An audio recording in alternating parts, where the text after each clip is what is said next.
Nevada desert has a way of swallowing sound. Long stretches of highway cut through empty landscapes where the wind just whispers through dry brush and old signs creak on rusted hinges. Out here, distance blurs into a shimmering heat haze. Travelers making their way through this vast emptiness often stop at small motels, relics from a time when road travel was slower, more uncertain. One of these motels, according to stories told in hushed tones, has a room that no one stays in willingly. The place itself is unremarkable. Faded paint, a neon sign that flickers, and a gravel lot that stays warm long after the sun goes down. The man in our story was just passing through, driving from California to Colorado. The long hours on the road had worn him down, and when he saw the motel's dim lights glowing just off the highway, he figured it was better than pushing through another 100 miles of darkness. He walked into the office and found an elderly clerk behind the counter, her glasses low on her nose as she filled out some paperwork. She looked up when he entered, giving a polite nod. When he asked for a room, she hesitated not for long, but just long enough for him to notice. Then she handed him a key with a dull brass tag. "There's only one left," she said softly. Room 19, her tone carried something he couldn't quite place. It wasn't fear, exactly. More like reluctance. Before he could ask why, she added, "The room gets quiet. Some guests don't like that." He just assumed she meant it was at the end of the building, far from traffic or any other noise. Hours of listening to tires humming against asphalt, quiet sounded like a luxury. He thanked her and stepped back out into the night. Motel's walkway was lit by a row of weak yellow bulbs. Most of the room curtains were pulled shut. A dog barked once in the distance, then fell silent. He found room 19 and unlocked the door. The moment he stepped inside, something felt wrong. It wasn't the decor, just a simple bed, old carpet, and a small window looking out toward the desert. It wasn't the temperature either. Cool air from the swamp cooler hummed faintly. It was the absence of sound. His bag brushed against his leg as he set it down, but it made no noise. His boots scuffed the floor, but the familiar scrape was completely muted, as if it was swallowed by the air before it could reach his ears. He paused, just listening.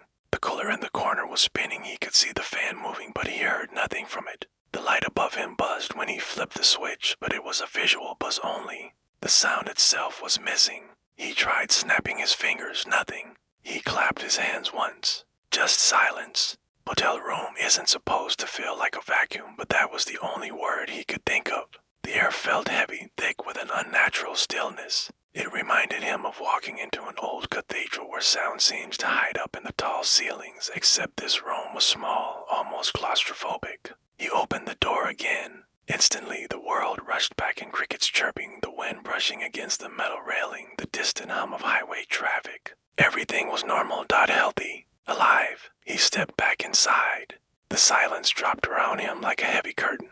He tried to rationalize it. Maybe the room's insulation was just unusually good. But that didn't explain why he couldn't hear the cooler or even his own voice. When he said hello, the word left his mouth, but it sounded wrong, flat and thin, like hearing a recording played underwater. He sat on the edge of the bed. The mattress dipped under his weight, but the springs made no sound. For a few minutes, he tried to relax, telling himself he was just tired, imagining things, letting the desert's vast isolation seep too far into his thoughts. But then he noticed something else. The quiet wasn't constant. Every few minutes, he felt a faint pressure shift in the room, as though someone had walked past him, disturbing air he couldn't hear. The change wasn't a noise, it was more like a temperature drop brushing against his arms, or the distinct sensation of a presence just beyond his vision. He stood and walked toward the bathroom. The door was open. Nothing seemed unusual. Yet when he stepped inside, the silence deepened. His own heartbeat, normally a dull but audible thud in quiet spaces, was gone. He could feel it tapping in his chest, but he couldn't hear it. He exhaled sharply, watching his breath fog the mirror slightly. The room wasn't cold, but that small cloud of vapor unsettled him. He wiped the mirror with his hand. A faint smear remained, just residue from cleaning.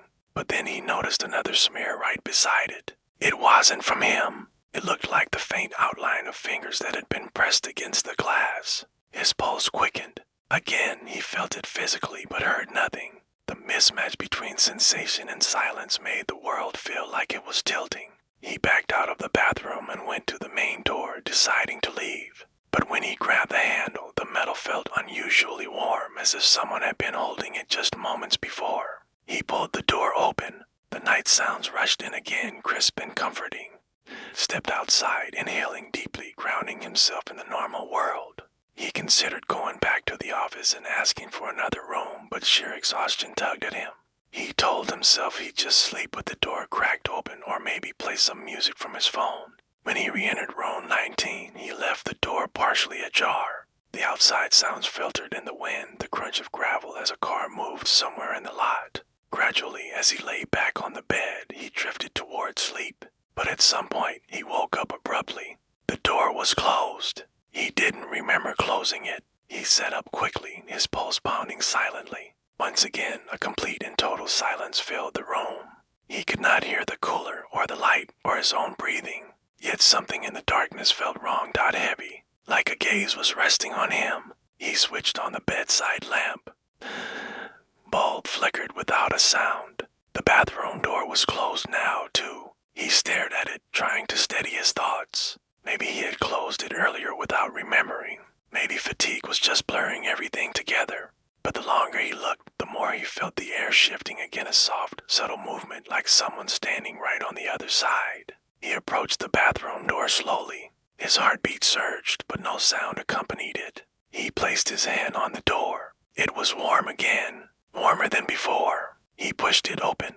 Nothing was inside, but the mirror was completely fogged over, as if someone had just breathed on it. Slowly, as he watched, words began to appear in the condensation, not shaped by human fingers, but by some irregular, dragging motion.